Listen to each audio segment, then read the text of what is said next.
Welcome back. Let's move on to section 3.4, where we'll look at uniform circular motion.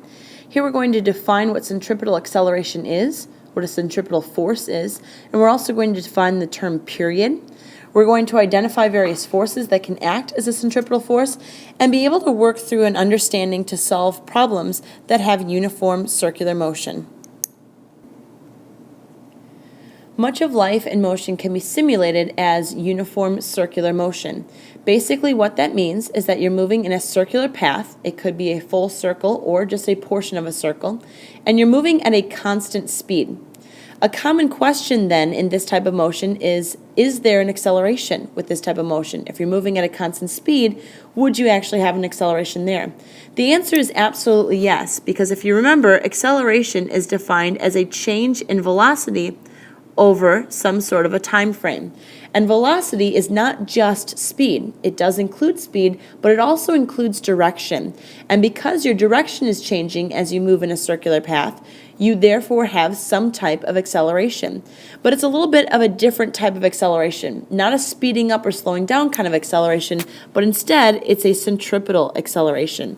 Centripetal acceleration is a center-seeking acceleration that's due to a change in your velocity because of a change in direction.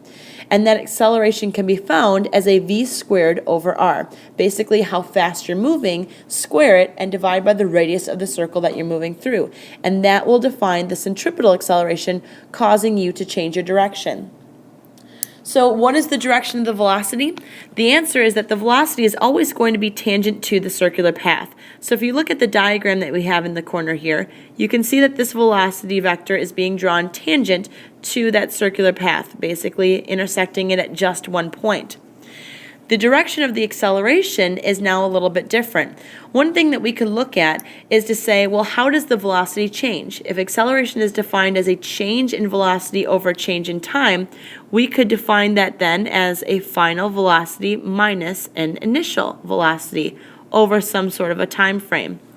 If this is the initial velocity and the final velocity is maybe at some other point here when the car gets to this portion of the circle and has a velocity again tangent to the circle there.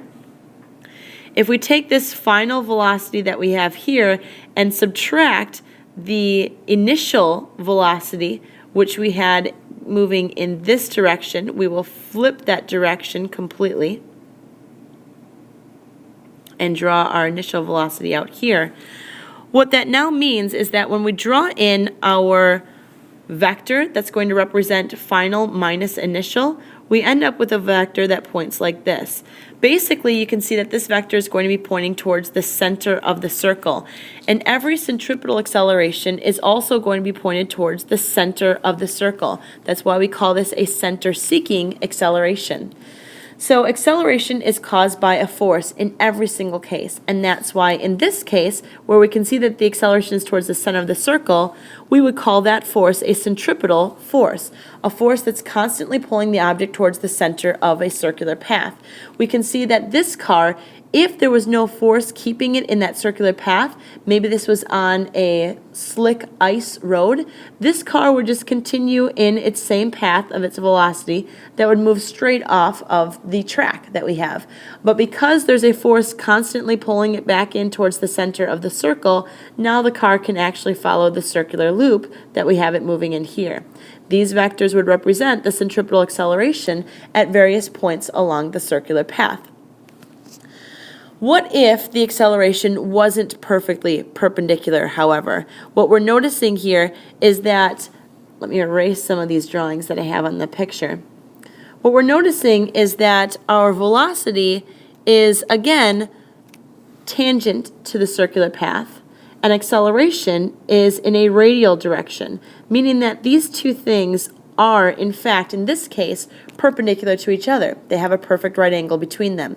If the acceleration wasn't going to be perpendicular to the velocity, we'd end up with an acceleration that maybe would look something like this, without having a right angle in between velocity and acceleration.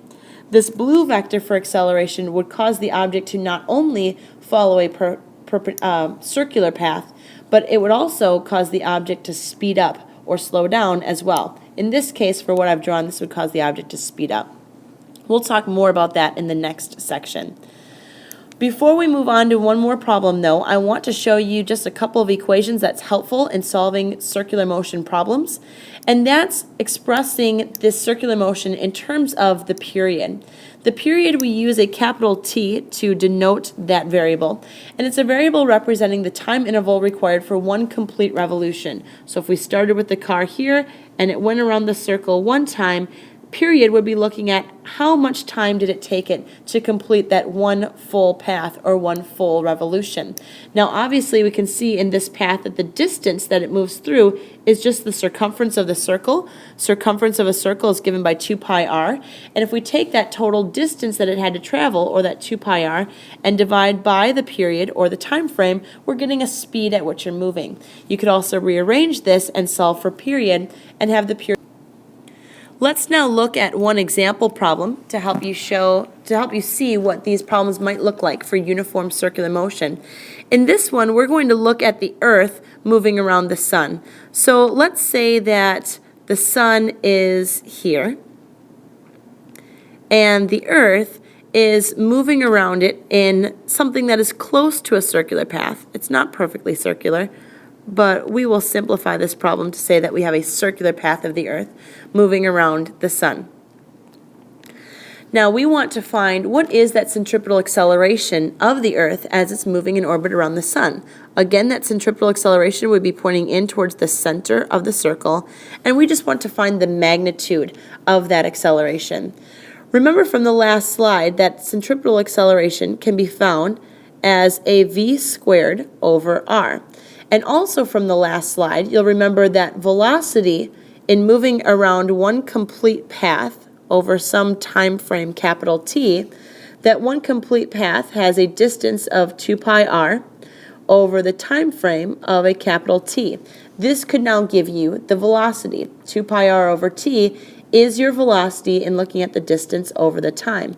Now we're going to square that and then divide by an r to fulfill this centripetal acceleration equation. If I square this, I end up with 4 pi squared r squared over the period squared, all divided by another r.